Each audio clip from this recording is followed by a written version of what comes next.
Terima kasih.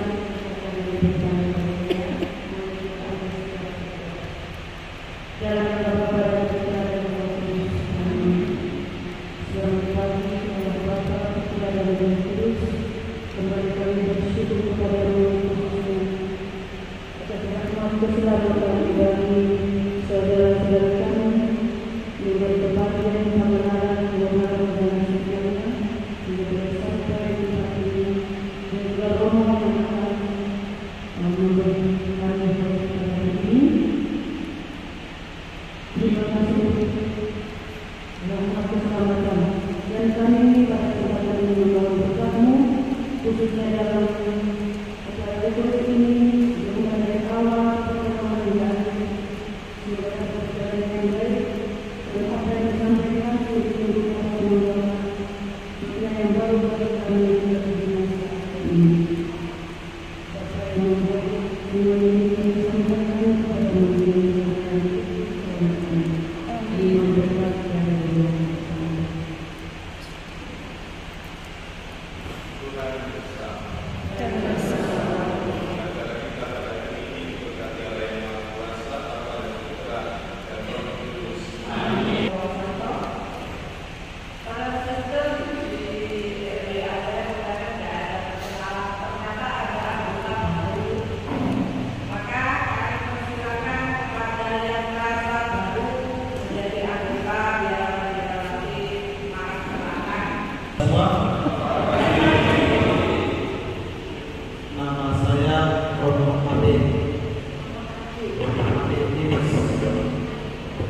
Saya berasal dari Pulau Timur, Kebumen, Timur Kabupaten Timur.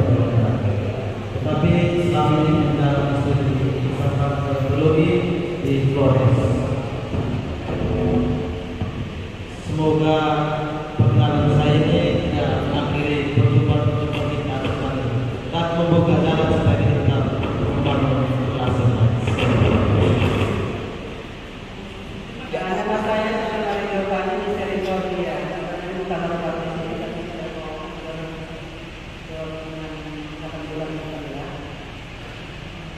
saya berkomunitas di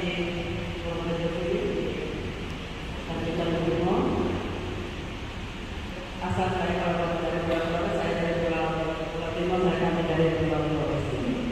Terus saja kita terima kasih.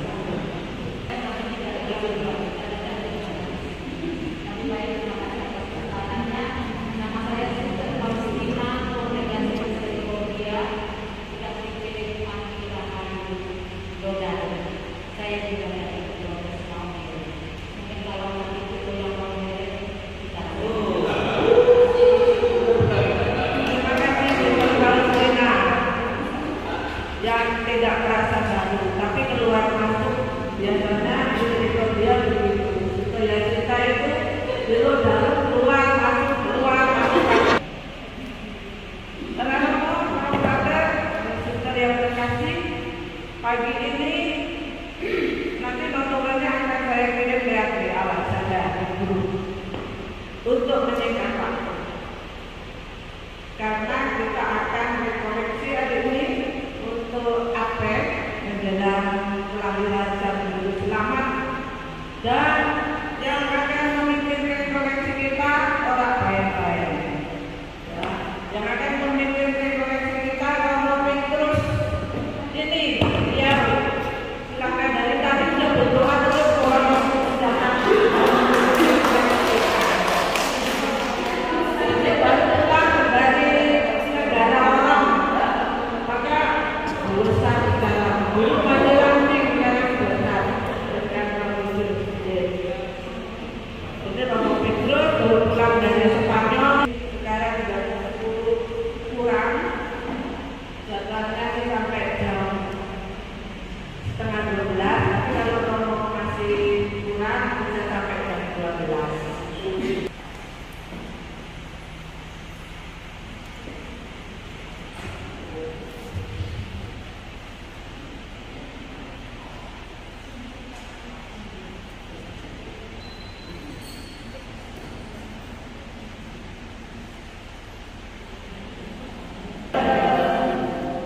Iya, saya juga bukan orang baru di Selatan Malang ini karena pernah bertugas di Purworejo tahun 2014 sampai 2016. Ini perkenalan singkat saya, nama lengkap saya orang Jawa. Kalau dilihat dari mata memang sepertinya Tionghoa, ya. Tapi hati-hati. Sempat yang memberi rekoleksi singkat. Jadi kalau mau singkat, saya percepat. Kalau pengen lama, saya terus. Ini tema yang mau saya berikan.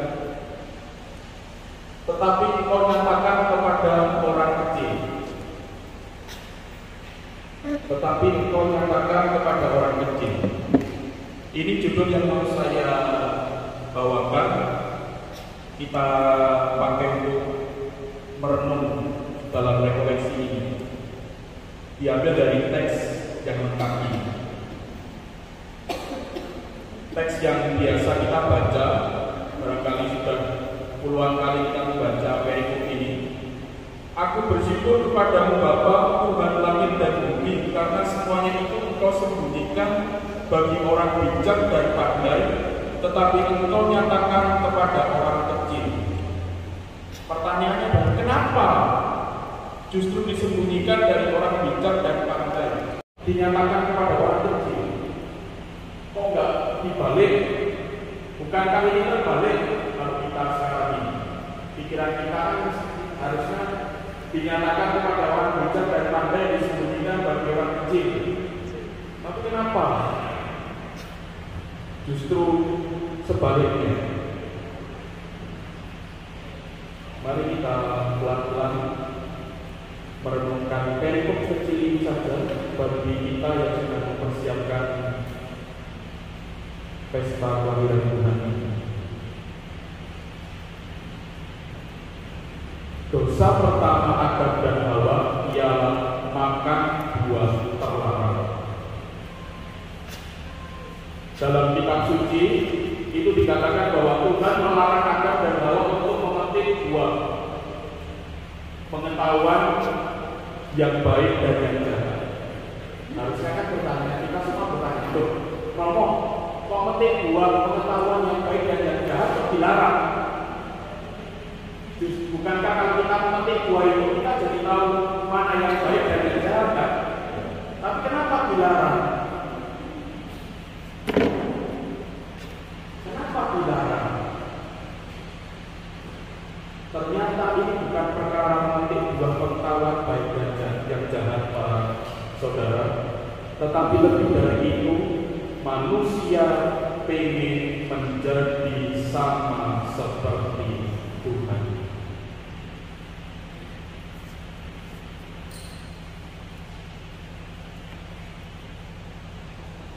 Ini, ya kan? Tetapi pohon pengetahuan tentang yang baik dan yang jahat itu janganlah kau makan buahnya. Ini perintahnya Tuhan. Harusnya kan kalau Tuhan ingin manusia semakin sempurna, ya biarkan saja makan buah pengetahuan. Ya manusia itu tahu yang baik dan yang jahat. Ternyata bukan itu.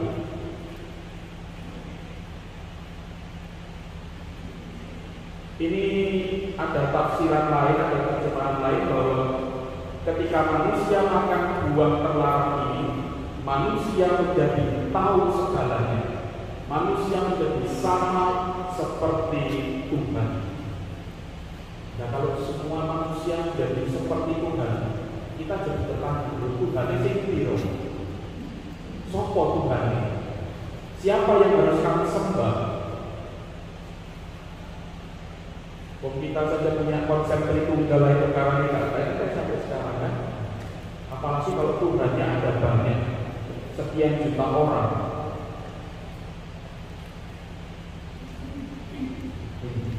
Mengapa nggak boleh?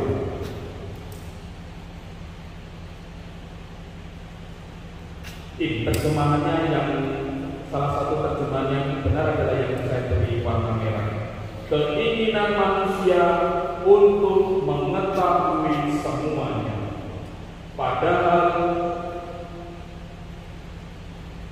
yang boleh atau yang bisa mengetahui semuanya itu hanyalah Tuhan. Sementara manusia selalu dihadapkan pada keterbatasan dan kemisterian hidup. Kata ini, manusia selalu dihadapkan pada keterbatasan dan kemisterian hidup, harus kita garis bawahi. Hanya Tuhanlah yang tahu segalanya.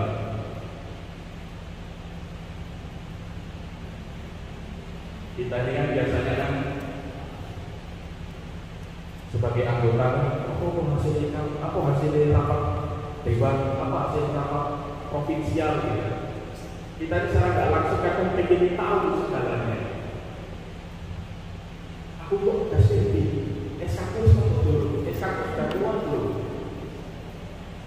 Siapa yang jadi pastor kalau dalam? Kamu bisikan bisa terus. Karena kan orang ini ingin tahu segalanya. Sehingga orang ini nggak ini. Ya kalau ini tolong di garis bawah ini. Iya, pengen jadi seperti itu kan? Siapa pastor bukan saya? Kapan datangnya? Kok nggak datang ini siapa? Sama ya waktu itu Romo Santos sebelum Romo Andri datang. Siapa pastor bukan saya?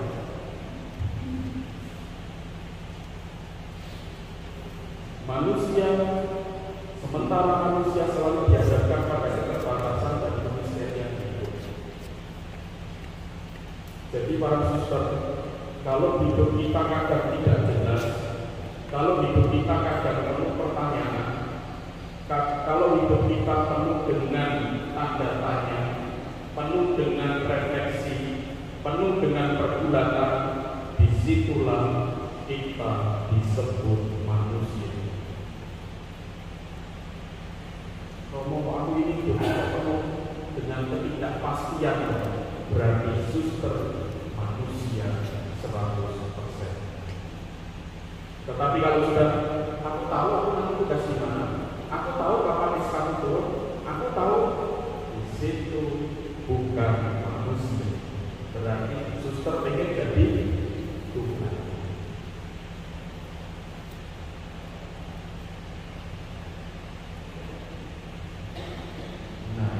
Maka dengan makan buah terlarang, manusia ini menjadi seperti Tuhan. Kenapa Romo? Kok nggak boleh? Bukankah kita nanti bersemuka dengan Allah? Bersemuka itu bukan berarti menjadi Tuhan. Bersemuka itu berhadapan, bertemu langsung, berjumpa, bukan menyerupai Tuhan. Karena kenapa dari tadi saya ulang-ulang keinginan menjadi seperti Tuhan, keinginan menjadi seperti Tuhan seakan-akan keliru. Sekarang keinginan itu seringkali jatuh atau mendorong kita semua, mengarahkan kita semua menjadi seperti ini. Kita ingin sempurna, ingin tampak hebat, dan yang terakhir yang harus kita garis bawahi juga, tidak ingin terlihat lemah.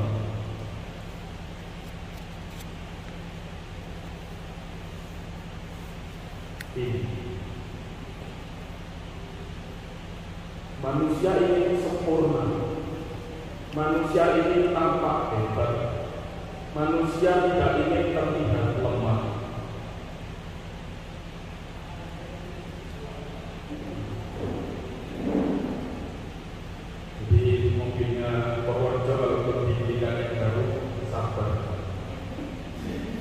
Mungkin ini simbol ketidaksempurnaan.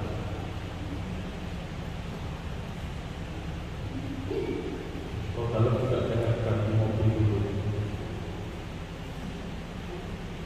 Hati-hati. Pengen tampak hebat, mobilku saya pengen ganti. Hati-hati. Itu tadi kecenderungan menjadi seperti Tuhan. Kemudian sekarang beralih rupa menjadi seperti ini, bertransformasi menjadi keinginan-keinginan seperti ini saat kita sadar.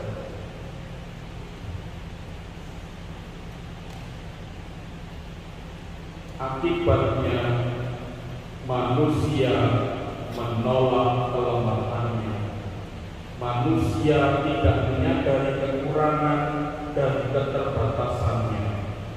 Yang merah, manusia tidak mau menerima keraguan dan kekecilannya. Tadi pengen menjadi seperti Tuhan, pengen tampak sempurna, pengen tampak hebat, pengen tidak terlihat lemah. Akibatnya apa? Kita seringkali menolak kelemahan, tidak menyadari kekurangan dan keterbatasan, tidak mau menerima keraguan dan kekecilan.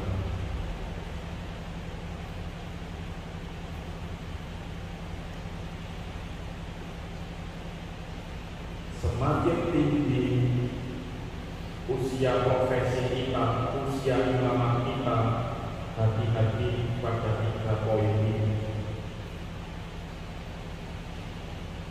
Bahkan sampai di usia menjelang pensiun, menjelang masuk rumah, lanjut usia rumah jompo, 3 hal ini kuat sekali. Sudah di puncak pelayanan, sudah semangat-semangatnya, tiba-tiba provinsial pindah, lalu di paroki baru menyesuaikan lagi, seperti orang lemah karena orang baru belum tahu apa-apa, stres, masih terbayang-bayang yang paroki sebelumnya, begitu seterusnya. Akibatnya ketika diberitahu oleh pastor parokinya yang sudah lama di situ, bentrok. Nah, aku ngerti, merasa diri juga saya bisa, kalau sebelumnya saya bisa menggerakkan, bisa menghidupkan. Ini yang saya terjadi.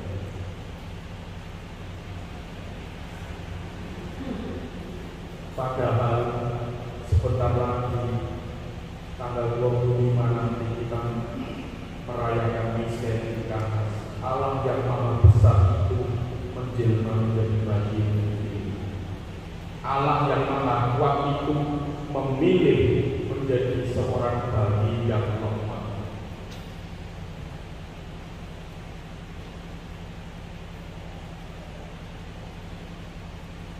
Walaupun dia bayi yang lemah, bayi mungkin dia tetap 100% alam, 100% manusia.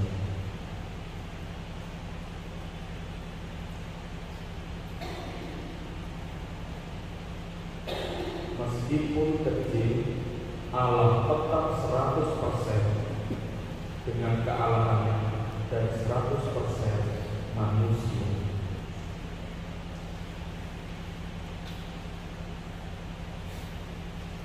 Ini yang paling saya suka. Kealamannya tersembunyi, tersimpan dalam kemanusiaan.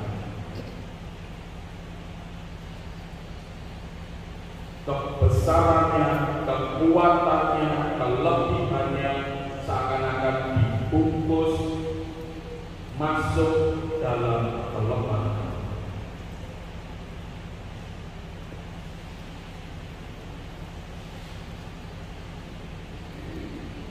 Kemahabesaran Tuhan seakan-akan disimpan dalam keraguan kemanusiaan.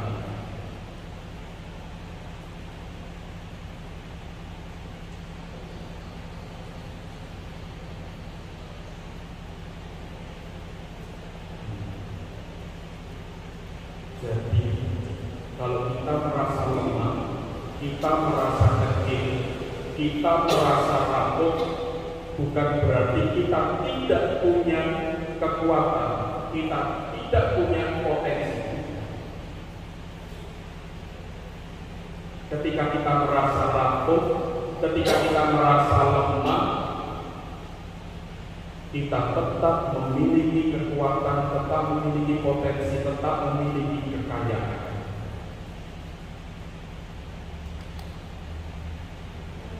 Pada titik itu kita menjadi serupa dengan Tuhan.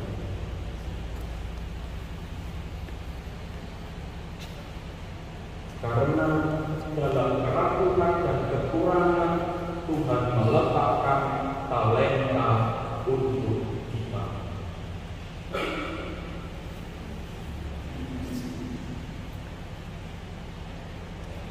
Dalam keraguan dan kekurangan Tuhan meletakkan talenta untuk kita.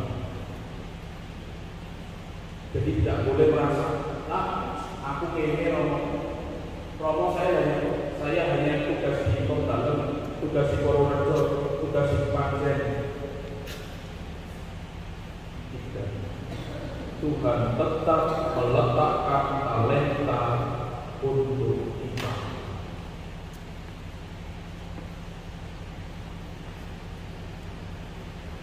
Sedikit cerita, dulu Romo didiknya di kelas saya 2 tahun. Saya masih ingat setiap kali ujian, ya pusing, sakit kepala gitu ya, karena harus menghafal materi-materi ujian. Seringkali kalau saya tanya, Joko nih, masih penting lulus. Joko, pengen jadi Romo dan gitu. Orang seperti saya ini yang penting diterima, syukur, gak diterima ya wis. Itu begitu ya dengan ternyata beliau adalah Romo Paroki muda pertama di kami. Paling muda waktu itu masih usia berapa? 20. Beliau Paroki muda pertama. Artinya masih usia tabisan 2-3 tahun langsung jadi pastor paroki di lokal. Biasanya kan 5 tahun. Siapa yang menyangka sih dulu waktu ujian takut-takut tiba-tiba punya potensi ini menjadi pastor paroki di luar. Kita tidak pernah tahu Tuhan menyimpan apa dalam diri kita ini. Dalam diri kita yang rapuh ini Tuhan menyimpan apa, kita tidak pernah tahu. Maka tugas kita adalah menerima dan terus mencari, terus merefleksikan apa yang disimpan Tuhan dalam kerapuhanku ini, dalam kelemahanku ini. Sama dengan halnya. Makanya tadi begini, wah ini pas Spanyol, saya tidak pernah terbayang di Spanyol.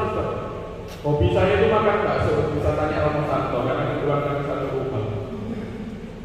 Hobi saya itu kok karena kamar kami di Taman 5 itu dekat dengan jalan, kalau ada bakso, saya mandi dulu, saya turun di bakso. Terus bakso toh kali ini masih lele ini di budal. Saya nggak pernah tahu. Ya, jadi jangan pernah merasa saya rapuh, dan Tuhan tidak memberi talenta, tidak memberi kekayaan, tidak menyimpan apa-apa dalam diri saya, tidak. Dalam perumpamaan talenta, semuanya diberi talenta. 1, ada yang 5, ada yang 3, semuanya diberi, tidak ada yang tidak diberi.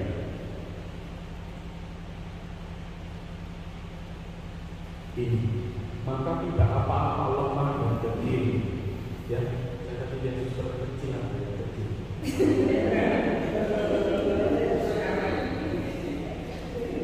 Tidak apa-apa, karena masih ada lawan tidak terlalu kecil. Tidak apa-apa. Tidak apa-apa lemah dan kecil. Tidak apa-apa rapuh dan gagal. Tidak apa-apa rapuh dan gagal. Jangan menolak semuanya. Jangan menolak semuanya. Karena di dalam keraguan dan kelemahan kita justru Tuhan menyatakan diri. Kita diberi berkat dan anugerah.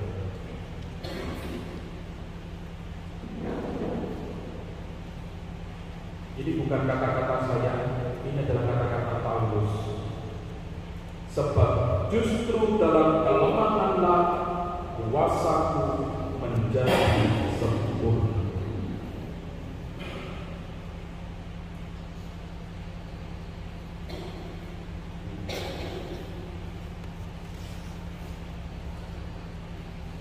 dalam kelemahanlah kuasa menjadi sempurna.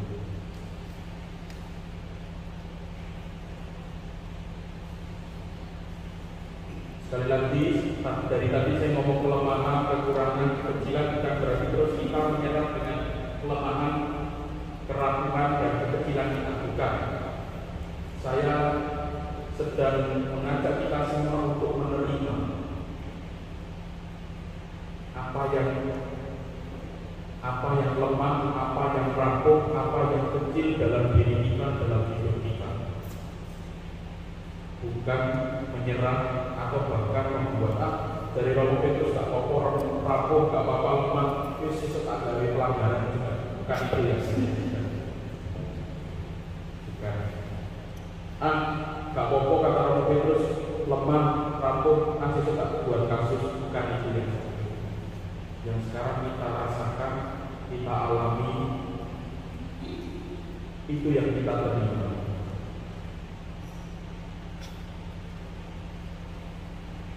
Ya ini saya pakai bahasa Spanyol, bukan untuk gaya. Kemarin saya di arah positif, terus dia bahasa Spanyol untuk gaya. Tapi dia saja yang penting. Kerapuhanku, kerapuhan kita merupakan tempat perjumpaan dengan Tuhan. Para imam Superman, misalnya kita ganti, para religius Superman justru berakhir buruk, sementara para religius yang rapuh, yang menyadari kelemahannya dan menerima kelemahannya dalam Tuhan akan bertumbuh. Ini adalah kata-kata Paus Fransiskus.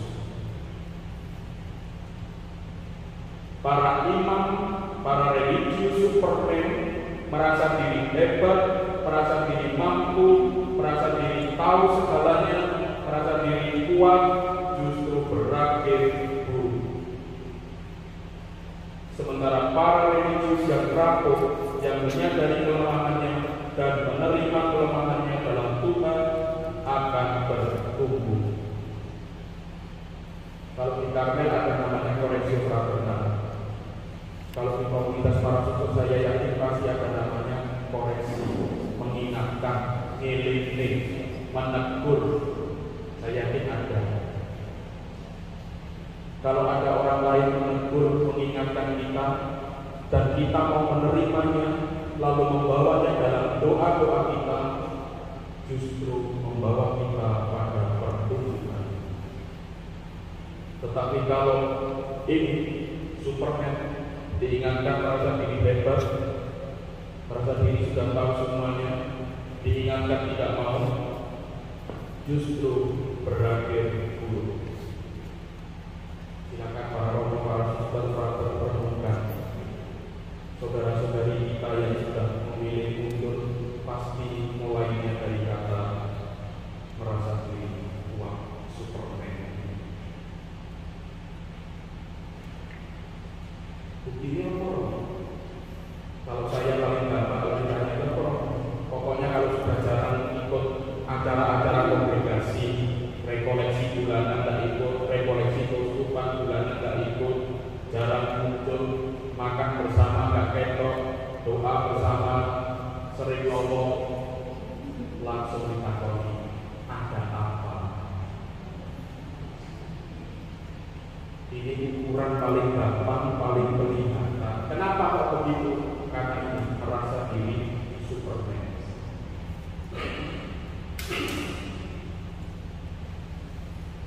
Kok kok sebaya? Kok gak tahu kok makan bersama? Kok gak pernah terlihat ikut acara-acara keuskupan atau kongregasi atau ordo? Harus ditelepon, apa di WA? Si urip banget.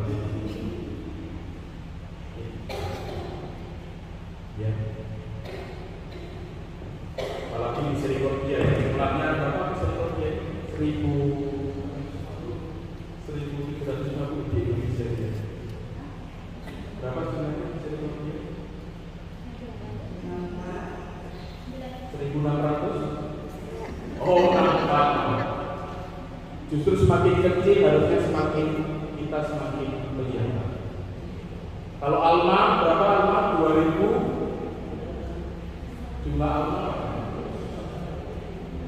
3.500 ya di Malang aja ya.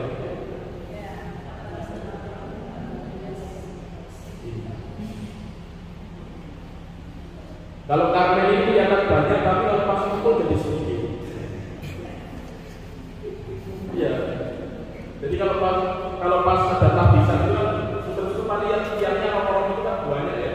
Tapi nanti kalau pas rekoleksi itu jadi sedikit. Ya di bawah ini paling tahu. Dalam kerampungan dan kekecilan kita diminta untuk selalu bergantung pada Tuhan, atau kita menyebutnya beriman, selalu mendekatkan diri pada Tuhan. Itu sebabnya setiap hari kita punya yang namanya doa harian, ibadah harian. Kenapa? Karena aku rapuh, aku lemah, aku mau bergantung pada Tuhan. Ekaristi menjadi kesempatan mendekatkan diri kita selalu pada Tuhan. Ini kebetulan dari selatan Malang ya, pasti umatnya ada yang masih masak pakai kayu bakar. Kalau kayu itu dekat dengan bara, dia juga akan jadi bara. Tapi kalau bara ini dijauhkan dari teman-temannya, dari kumpulan bara ini, pelan-pelan dia akan mati. Sama, kalau kita yang adalah kayu ini dekat dengan sang sumber, sang cahaya yang akan kita rayakan sebentar lagi, kita juga akan menyala. Tetapi kalau kita kayu jauh dari cahaya, dan kita menjadi kayu atau malah mati cahaya, kita nggak bisa mengeluarkan cahaya sendiri. Kita harus dekat daripada sang cahaya.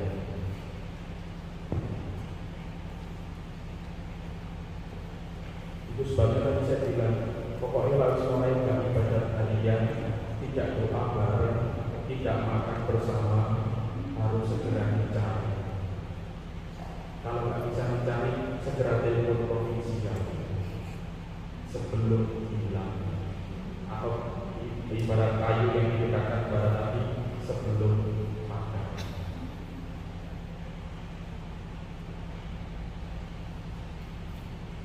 Para romo, suster, brother, saya tidak mau memberikan teori-teori teologi yang tinggi-tinggi ya, karena ini dingin. Kalau saya teori-teori teologi nanti ngantuk, tertidur malah tidak sampai ke hati. Barangkali apa yang saya sampaikan ini sederhana tuh. Dari urusan Spanyol kok yang kudune semakin tinggi sekolah itu semakin bisa membahasakan dengan sangat benar. Tidak ada ketimbang Lumen Gentium, Gaudium et Spes, Totius, Octavian Totius tidak ada di sini. Tetapi nanti kalau mau diperdalam bisa dikaitkan dengan dokumen-dokumen Bapa Suci.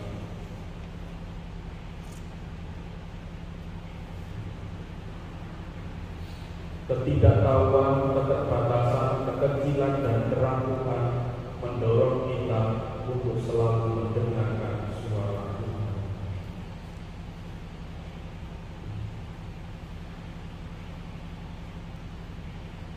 Karena kita bukan Superman, karena kita tidak tahu segalanya, karena kita tidak mengerti segalanya.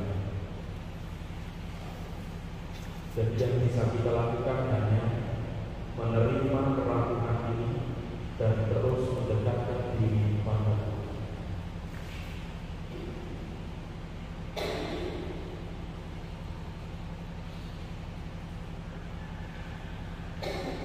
Seperti tiga raja yang seringkali tokoh ini tidak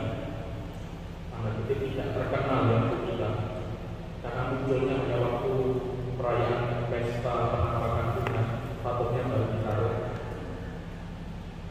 Pernah satu kali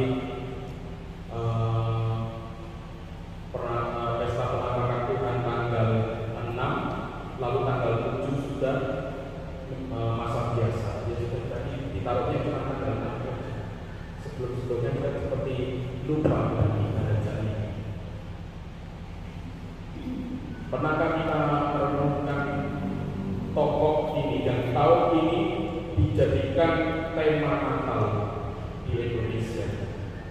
Orang-orang ahli, orang-orang pintar, tetapi mereka mau merendahkan dan mengecilkan diri mereka, mendengarkan suara Tuhan ketika diminta mencari jalan lain untuk kembali. Orang pintar, orang ahli perbintangan, tahu jalan, hebat, tetapi mereka diminta merendahkan diri, mengecilkan diri mereka dan mendengarkan suara Tuhan untuk mencari jalan lain. Maka pulanglah mereka dan negerinya melalui jalan lain. Mungkin juga bisa menjadi renungan kita masing-masing hari-hari ini sebelum Natal. Aku pengen ini, tetapi Tuhan Allah menunjukkan jalan ini. Saya pengennya ke Jember, Tuhan Allah menunjukkannya ke Lombok. Saya 4 kali keluar masuk Lombok. Apa yang mau itu? Saya pengennya tugas di Polres, tapi provinsial mengirim saya ke Lombok. Pulanglah mereka ke negerinya melalui jalan lain.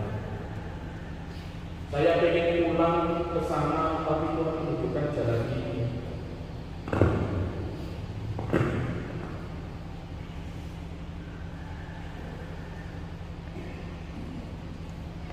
Disitulah kita diminta mendengarkan suara Tuhan melalui jalan lain, bukan jalanku, bukan keinginanku, bukan kehendakku, tetapi jalan lain yang ditunjukkan Tuhan,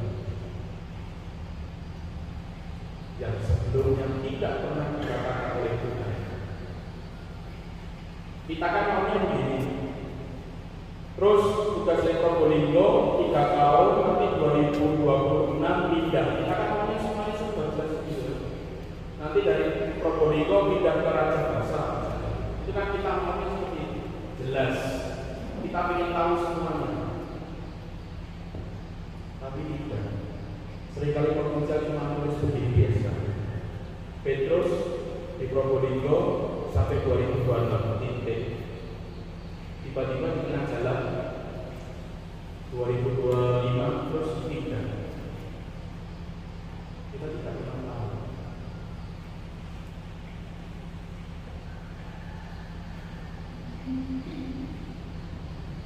Atau Romo ini nanti aku yang studi ke Amerika.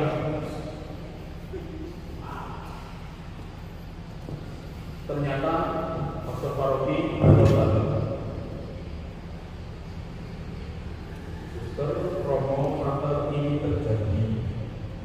Ada Romo sudah menaruh impian, menaruh keinginannya terlalu tinggi dan tidak kesampaian, tidak terjadi seperti yang diinginkan, kemudian stres. Ini sekarang pelan-pelan berpikir untuk mundur. Ini nyaman. Itu tadi, tidak menerima kelakuan, merasa diri Superman. Tadi yang saya tuliskan, kalau imam merasa diri Superman akan berakhir buruk. Tapi kalau menyadari kelakuannya, bahasa kita paling gampang, weslah biasa-biasa baik, biasa-biasa saja, justru kita akan bertumbuh.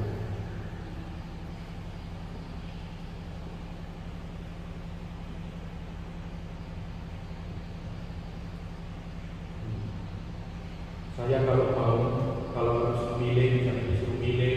Kalau cari enak, lebih enak Spanyol. Tapi karena saya rindu Romo Didi dan Romo Santos, saya pilih.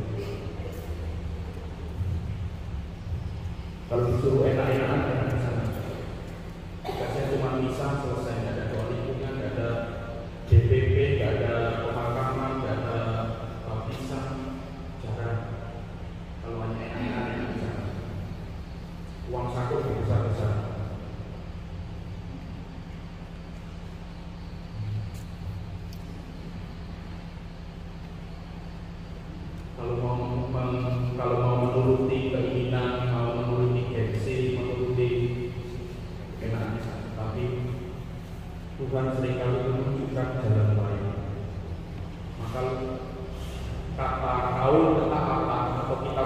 jangkau ketaatan, disitulah kita bisa merenungkan.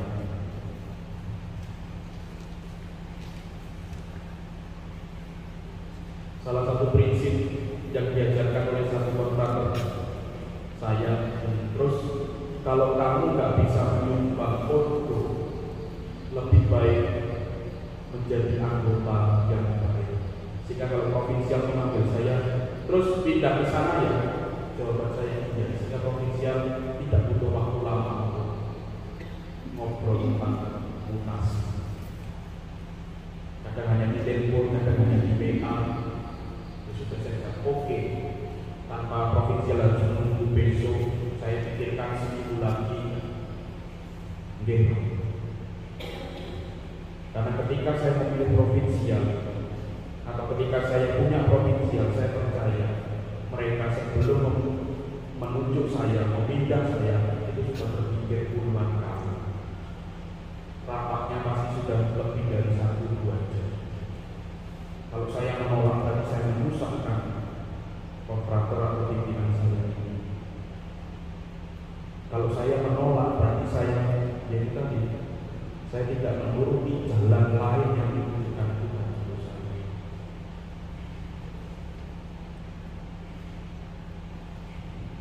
Ya, ini nanti kalau diminta langsung jalan ya. Sudah berapa tahun ini dalam? Sudah 5 tahun ya. Siap-siap pindah nih. Siap-siap. Ya. Kamu pindah? Ya. Pindah jadi magister novis? Ya. Pokoknya jawabnya ya.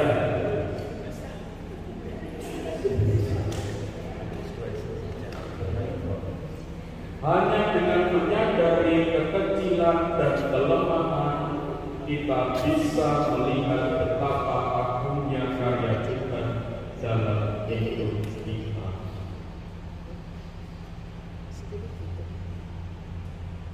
Kalau kita menyadari keraguan, kekecilan, dan kelemahan, kita bisa melihat betapa agungnya karya Tuhan dalam hidupku, dalam panggilanmu. Tetapi kalau kita terus menjadi Superman, ingin tahu segalanya, diberi berkat sebesar apapun, kita tidak akan pernah mensyukuri.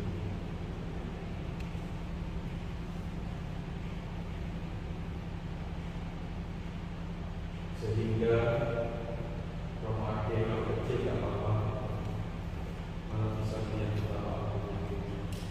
Suster yang kecil tidak apa-apa.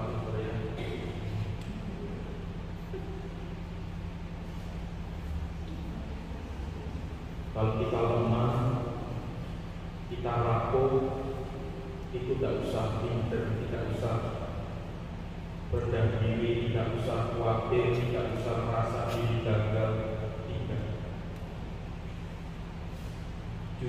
Tetap dalam kelemahan dan keraguan itu, Tuhan seperti yang saya bilang, tetap menyimpan potensi, menyimpan talenta dalam diri.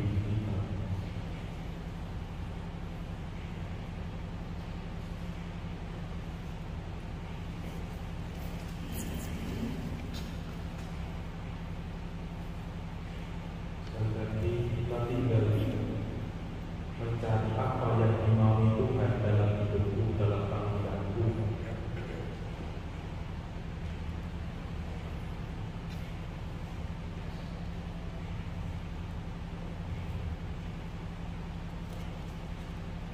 Sekali lagi, renungan ini bukan para suster, para romo sekalian saja. Saya sekarang bertugas di Seminari Maria kumpul dengan anak-anak seminari. Saya juga diminta untuk menyadari kekecilan saya walaupun saya tidak bisa kecil secara fisik. Tapi kekecilan aku secara rohani. Kalau saya meletakkan ambisi atau gengsi saya pasti stres. Gak ada yang coba, ada yang jom. Mosok ke Spanyol bahasa di Probolinggo gitu. Kalau saya mengikuti omongan itu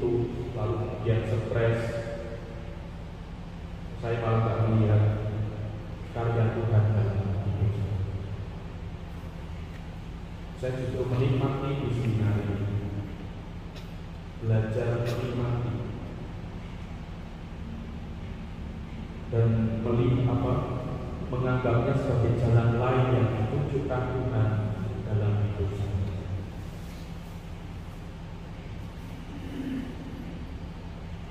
Kalau tidak salah sekarang setengah 11 besok. Setengah 11. Baik, sampai di sini barangkali ada suster, romo, frater, barangkali mau berbagi atau sharing, saya persilakan, atau bertanya atau mau menyangkal, membetulkan, monggo.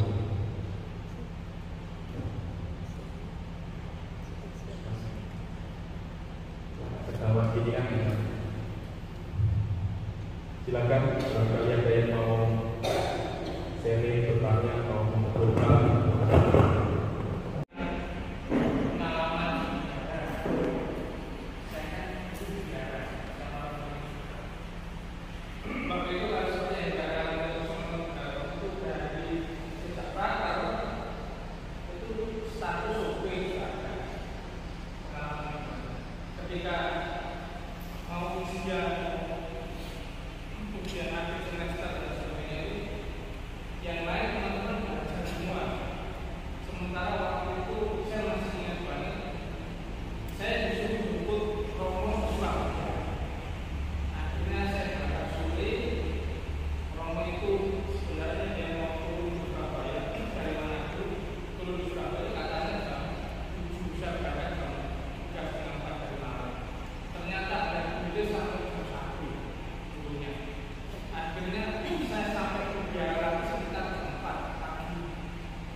kasih.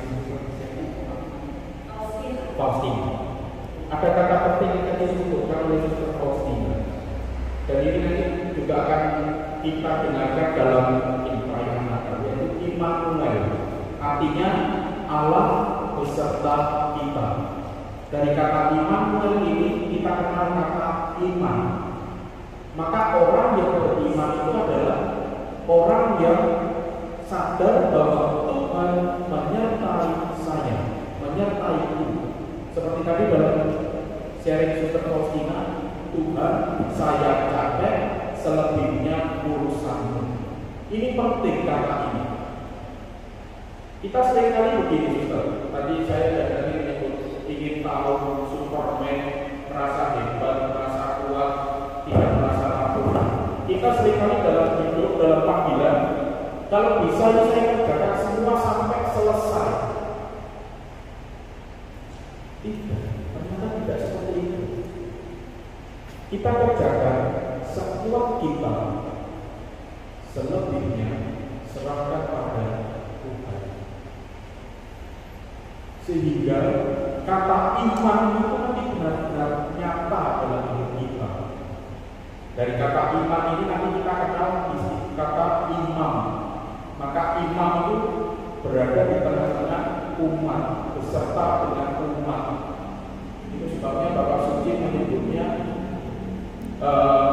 waktu itu menganjurkan kalau bisa para imam itu berbau domba. Mereka seringkali berbau parfum. Domba ya, harus berbau domba. Jadi harus menjaga kambing. Nah, maksudnya para imam ada di tengah-tengah umat, menyertai umat. Immanuel, iman, dari kata iman ada imam. Jadi ketika kita sudah merasa berusaha mentok, serahkan semuanya pada Tuhan. Atau kalau saya lebih senang, ketika kita memulai karya tugas, kita berdoa dengan berkata, Tuhan, ini karya yang tidak aku lakukan, terjadilah padaku menurut perkataan-Mu, seperti yang dikatakan Maria. Ini penting. Tuhan, aku mau pindah ke tempat yang baru, tempat tugas yang baru, terjadilah padaku menurut perkataan-Mu. Sehingga nanti dalam tempat tugas yang baru kita bekerja bersama Tuhan, bukan hanya mengandalkan kemampuan kita sendiri. Lalu pertanyaannya, kapan Romo kami tahu kami harus berhenti? Sejauh ini ukuran saya paling sederhana adalah ketika di WA Pordo atau WA Kongregasi ada undangan rekoleksi Advent, rekoleksi Pordo, rekoleksi Keuskupan, di situ saya harus berhenti dan saya harus datang, memberi waktu untuk mendengarkan Tuhan.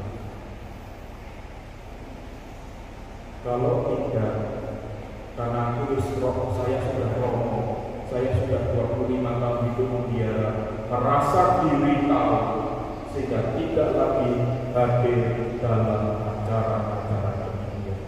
Paling hanya begitu-begitu saja. Betul, Suster. Rekoleksi yang Suster ikuti mungkin sudah ratusan kali, isinya sama, diulang-ulang, tetapi setiap rekoleksi yang Suster ikuti sadar atau tidak sadar selalu membawa kebaruan bagi kita. Selalu. Teksnya sama, iya. Pemberinya beda, iya. Tapi ada sesuatu yang baru pasti. Itu sebabnya saya kalau ada undangan rekoleksi untuk undangan pertemuan keuskupan sebisa mungkin hadir. Siapa tahu ada sesuatu yang baru untuk saya. Sekaligus untuk ngering, menghentikan kesibukan saya di seminari. Sekarang waktunya untuk mendengarkan dalam rekoleksi kongregasi atau rekoleksi worship atau rekoleksi keuskupan. Saya tidak pernah lihat si memberi siapa, karena siapapun yang memberi pasti ada sesuatu yang baru. Sekarang kalau dibikin hadiah yang diberi, saya mau mendengarkan.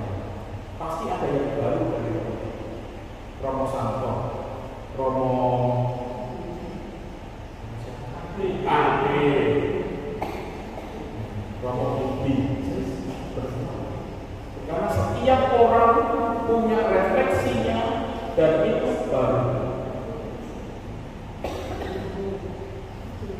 Jadi kalau projo ada unio, itu hadir saja. Kalau para suster ada pertemuan para suster atau pertemuan kongregasi hadir saja. Pasti ada sesuatu yang baru. Sekaligus kesempatan kita untuk ngering. Kalau enggak kita akan terus gitu ya. Karena merasa projo ini jauh dari Malang, lalu kita bahagia. Nanti pelan-pelan kita akan merasakan satu kawis rekoleksinya paling hanya begitu saja. Oh, hujan deras tidak usah datang. Maka saya terima kasih sekali dari lembaga dari Panjang telah hadir meski hujan deras ini. Walaupun sama selalu ada yang baru, walaupun singkat, walaupun panjang, tetap ada yang baru. Tinggal kita. Saya selalu yang saya gunakan seperti itu. Jadi benar, kerjakan seluruh kemampuan kita. Ketika kita sudah pada titik kelemahan dan keterbatasan kita, serahkan seluruhnya pada Tuhan. Kalau semuanya ingin kita kerjakan karena kita merasa super dan hebat, atau kalau dalam serial ini, pokoknya aku tulis 4 halaman itu saya penuhi. Karena saya sadar keterbatasan saya.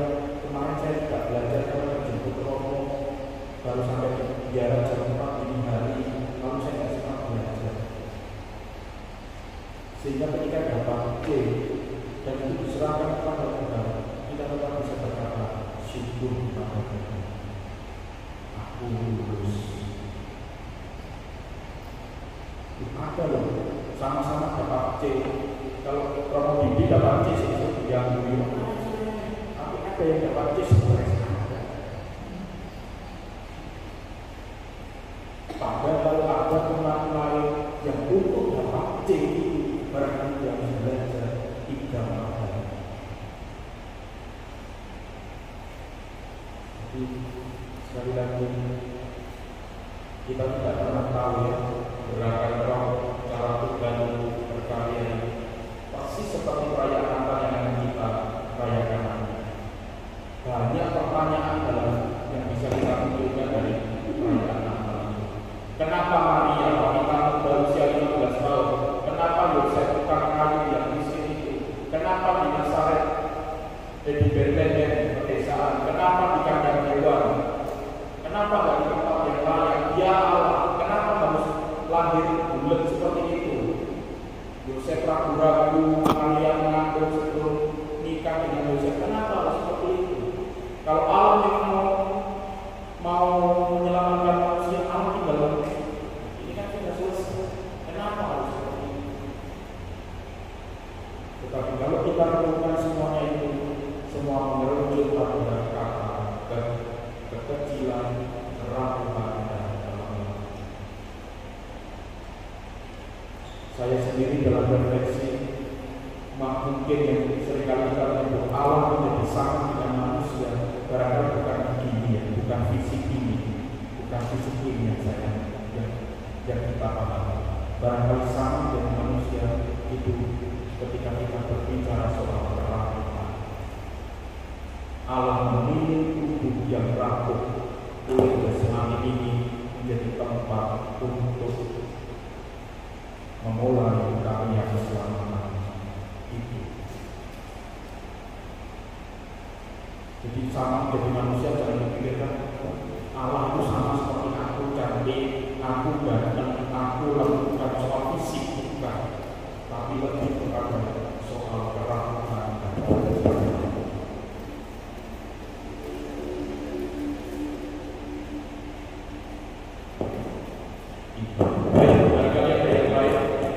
Suster, saya tidak banyak bergaul karena berarti saya nyaman. Sebenarnya saya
itu dalam kunjungannya, dalam perjalanannya dari kota ke kota itu mencatat.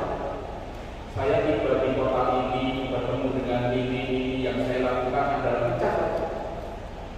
Saya terkejut bahwa catatan Pedro Faber ini ketika dibaca di tahun 2021 waktu itu mempunyai nilai rohani yang tinggi. Barangkali kalau kita rajin menulis kronik, pasti dalam komunitas ada kronik ya. Kalau kami ada kronik, dalam cerita kami ada komunitas ada kronik. Kalau paroki saya juga punya kronik. Itu barangkali kemudian nanti puluhan tahun, ratusan tahun dari sekarang itu punya nilai rohani. Padahal yang kecil. Barangkali para suster di tempat tugas yang baru kalau ada kesempatan menulis referensi ditulis. Maka kita dulu waktu bisa disuruh menulis referensi darinya. Kalau sekarang kan menulis WA harian. Tulisan Pedro Faber yang sederhana itu ketika dibaca di tahun 2021 itu punya nilai rohani. Apa yang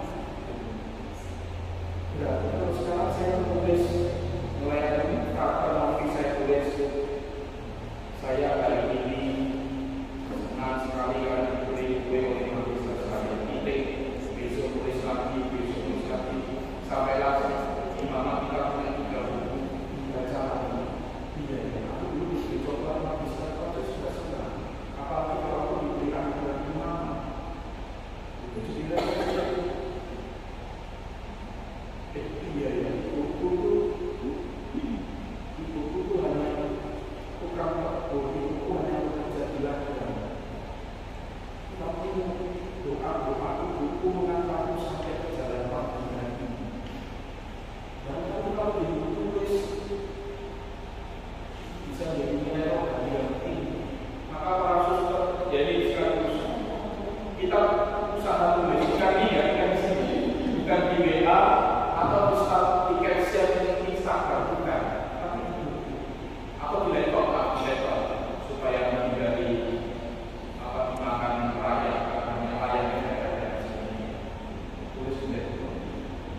Ini hanya siapapun Teresa Avila itu buku harian, maka ada buku kehidupan itu sebenarnya cerita perjalanan Teresa Avila itu. Johannes Saleh, Vincentius Apollo, tokoh-tokoh besar kongregasi waktu itu semuanya dalam zaman dari catatan harian mereka.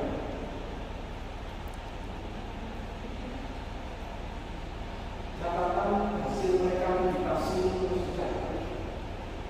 Magdalena Pasir, lalu yang dari Belanda itu Hildegarda Fontingen, itu semua dia berdoa. Lalu menginspirasi itu semua dari tulisan dia. Maka kalau para itu punya kronik itu bagus sekali. Kalau suster di rumah ada kronik itu bagus sekali. Karena saya pernah satu kali menemukan notulen pertemuan TOJ untuk 3 Karmen itu dari tahun 1900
gini, suster semua sudah tahu kenapa saya bisa di sini kecuali Robi. Jadi kan saya ditunda masuk novis ya karena aturan kantor di gereja lah dan sebagainya gitu.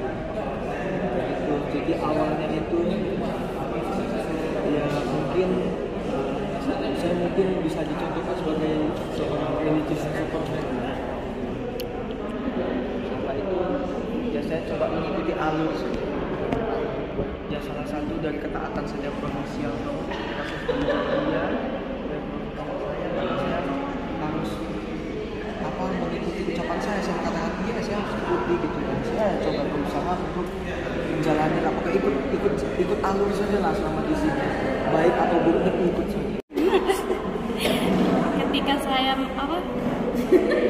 mengalami proses pembinaan di novisiat selama 2 tahun itu tentu banyak sekali pergulatan yang besar bagi saya itu ketika kita para novis itu kan disuruh untuk mengajukan surat lamaran kan.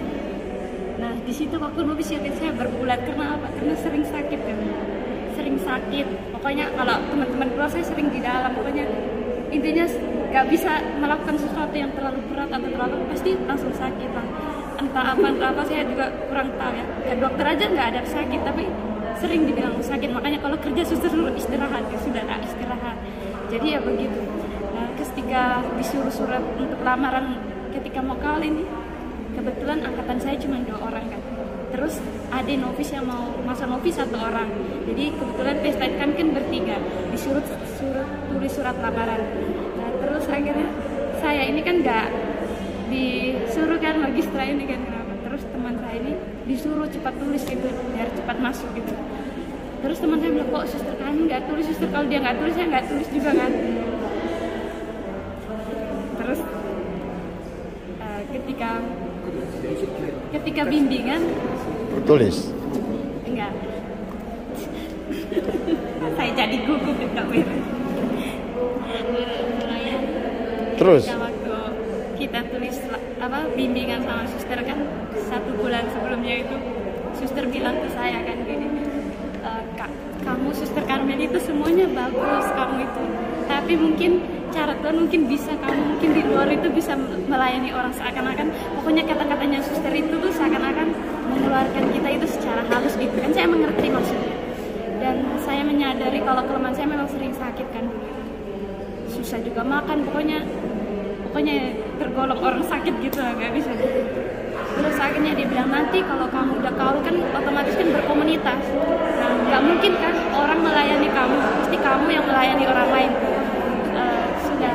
Dan saat itu waktu bimbingan seakan-akan dia suruh saya kayak mundur tuh dengan cara saya tuh, cara halus gitu kan.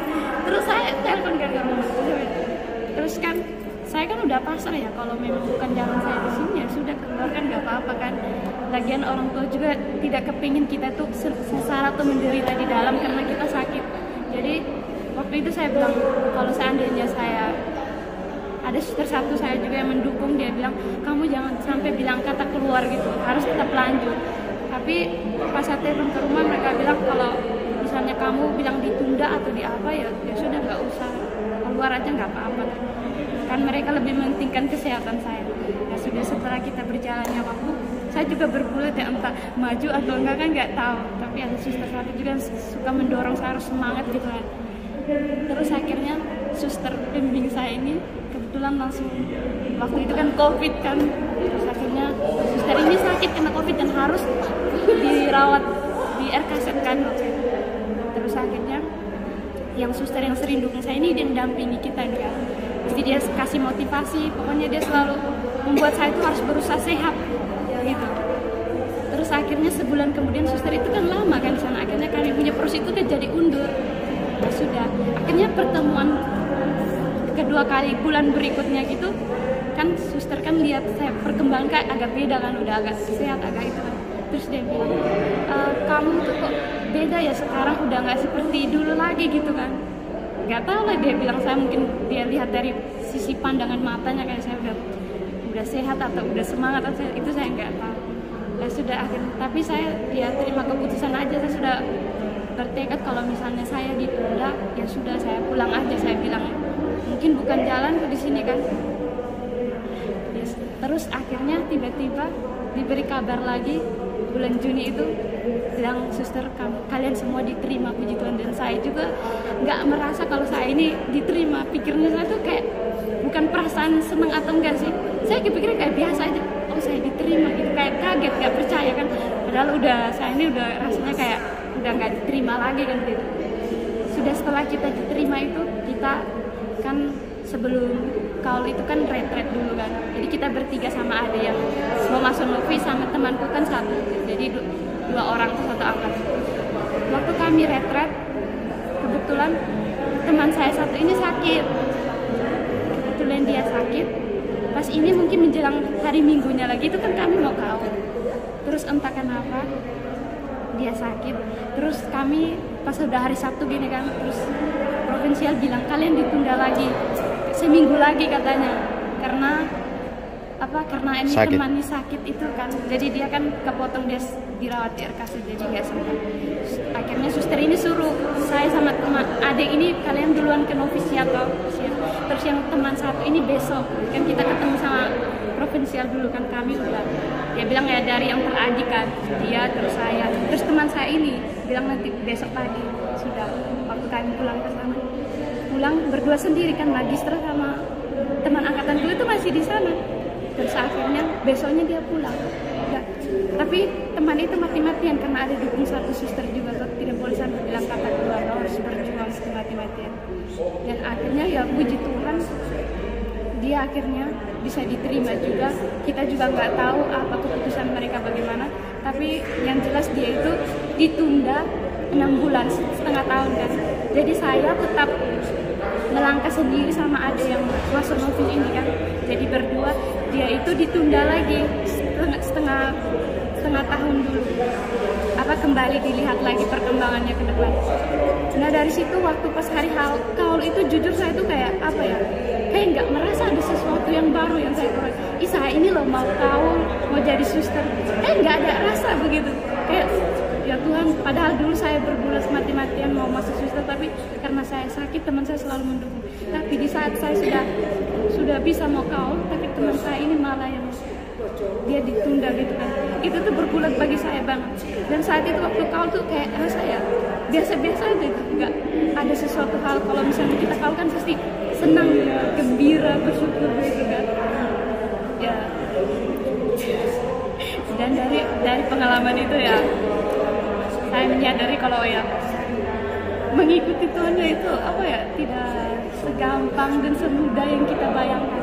Dan jujur kalau saya berpikir itu, ya sudah saya itu di rumah aja lebih baik, fine aja. Di rumah itu kan kasih sayang kita penuh, kita nggak akan merasa terluka kalau kita di sini. Itu kan mungkin bagi diri saya sendiri kan, nggak tahu bagi orang lain. Tapi ketika saya berjalannya waktu menjalani masa junior ini ya, prinsip saya itu ya selagi saya masih bisa dan Tuhan masih mengutus saya, masih memilih saya untuk di tempat ini tetap bertahan, ya sudah jalani saja. Sudah berapa tahun? Baru setahun. 1 tahun. Masih junior. KKN. Jadi belum ada sesuatu pengalaman yang. Selama jadi junior itu apa saja yang menyenangkan sebagai seorang suster? Ya, kalau jadi junior ya happy karena apa? Karena banyak teman. Bagi saya itu ya kayak kita punya saudara itu jadi makin banyak gitu kan. Bukan cuma Romo, kamu, jadi kita tuh makin membaur, makin banyak mengenal umat, makin mengenal sesama kita, terus dalam komunitas kita semakin mengenal karakter orang. Terus dari situ kita belajar gimana cara menyesuaikan diri kita untuk cara menghadapi dia. Ya enjoy sih kalau pengalaman ya.